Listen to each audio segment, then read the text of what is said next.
que la championne d'Espagne, Sarah Martin, Liane Lippert et les deux mamans dont on a parlé, Aude Bianic et Arnelis Sierra. Il y a aussi Mareille habituée, alors qu'on voit en fluo, il y avait Laure de Skepper qui sera une des Belges qu'on suivra avec attention. C'est Mareille Meyer qui s'est mariée, Mareille Meyering qui est devenue mariée. Meilleur. Voilà Gaïa Realine que l'on voit passer avec son tout petit gabarit qui sera avec Ricarda Bauerfeind, sans doute l'une des leaders, et Réjeanne Marcus, l'une des leaders pour le général.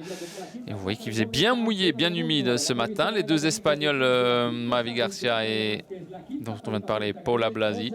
La meilleure équipe, ou en tout cas la plus performante en termes de victoire cette saison, qui en terminait avec cette présentation en images, la formation FDJ United à Suez, alors qu'on découvre les images de l'inauguration traditionnelle de ces étapes dans la ville de Marine.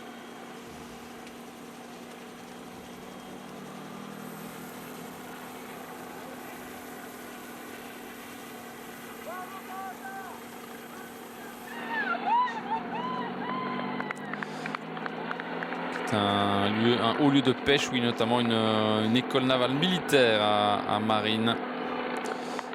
Un des ports de pêche les plus importants d'Espagne, avec 2 millions de tonnes de poissons pêchés chaque année. Et notamment la ville natale de David Garcia da-Pena, un cycliste vainqueur de l'étape de la Vuelta en 2008.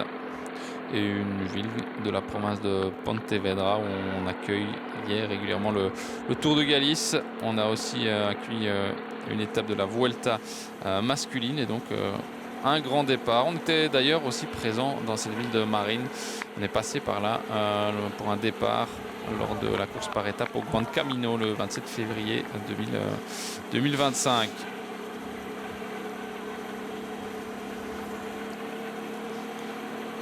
Puisqu'on avait terminé les images avec la formation FDJ Suez, on est forcément privé de la grande leader sur ce genre d'étape qui est Demi Vollering, mais on peut compter sur le duo Juliette Berthet et Vita Music qui traditionnellement doivent se mettre au service de la néerlandaise et qui ici reçoivent leur chance de jouer leur propre carte. Elles ont toutes les deux déjà signé des top 10 et même des top 5 sur cette Vuelta. Juliette Berthet, c'est une 4e place et 2 top 7 dans ses participations précédentes. Et Vita Music, c'est une 5e place et une victoire d'étape. Quand on est dans leur rôle, c'est une occasion à saisir. Oui, clairement. Maintenant, il faut voir si la condition est à 100%. Mais c'est sûr que là, on les aligne sur ces courses-là pour leur laisser la chance d'aller jouer le rôle de leader, et c'est à elle à y aller. Alors qu'il pleut à nouveau et qu'on voit pour la première fois Lotte Kopecky aux avant-postes du peloton. C'était elle qui était au centre de l'image avec ses liserés de championne du monde. Mais sans doute qu'elles pèseront un petit peu moins sur la course qu'elles n'ont pu le faire ces dernières années, ou l'année dernière en tout cas avec Demi Vollering, même si on se rappelle qu'il y a 2 ans, lors de la victoire notamment de Vita Music au Laguna Negra, quand elle avait battu Vollering, l'équipe avait pris les choses en main avec une Grace Brown notamment qui a fait un très très gros travail, et que pour me contredire, elles se mettent en première position. Je pense que c'est aussi une équipe qui a grandi ces dernières années, encore fait un pas en avant il y a 2 ans avec l'arrivée de Vollering, mais qui a pris l'habitude de mettre son empreinte sur la course. Oui, je pense que c'est aussi l'avantage de pouvoir rouler aux côtés d'une fille comme Demi Vollering. On apprend beaucoup, et ici, elles sont dans son rôle à elle. Et voilà, c'est à elle à prendre l'équipe en main et le tout.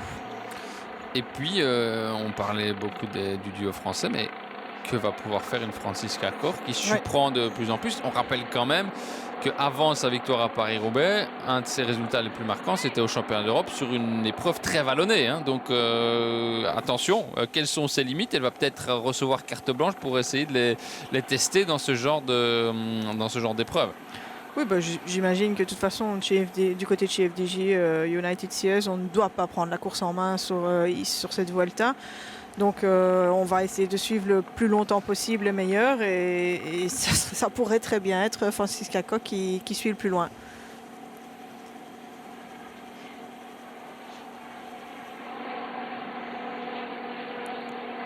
Si on continue le petit tour des équipes chez The Horse Pro Time, il y a une leader désignée pour le général, c'est Anna van der Breggen, qui sera encadrée normalement en montagne par Valentina Kavala et Nienke Vink.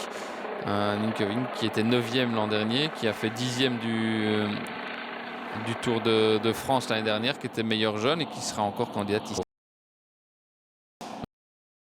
Pour le reste, on visera les étapes avec une Julia Kopecki, une Femke Marcus plutôt dans un rôle d'équipière, et on misera sur les points de vitesse de Bredewald et Kopecki pour les étapes, ce qui pourrait enlever un petit peu de pression à Van der Breggen si ça se passe bien. Ah oui, c'est Horse Pro Time. Si on pouvait gagner dès les premières étapes, ça libérerait déjà pas mal. Surtout avec le printemps qu'on vient de vivre, qui n'était quand même pas exceptionnel pour une équipe de la sorte. Il était très bon pour toutes les équipes, mais pas pour cette équipe-là qui est habituée à tout dominer. On a déjà remis un petit peu les heures hier au Luxembourg, puisqu'on a fait 1 et 2 ouais. Avec Marta Lack et Femke Gerritse, un sprint vraiment photo finish. Donc on a fait monter un petit peu le compteur victoire, parce qu'il il est maintenant à 8, mais donc c'est la moitié de ce qu'a gagné FDJ United Suez depuis le début de saison. C'est assez rare de voir, surtout après le printemps, même l'an dernier qui était une saison un petit peu plus compliquée, notamment pour Kopecky, où il y avait eu les départs de Vollering, de Reusser, de Fischer Black qui étaient les spécialistes des courses par étapes. On était encore la meilleure équipe du printemps, et là c'est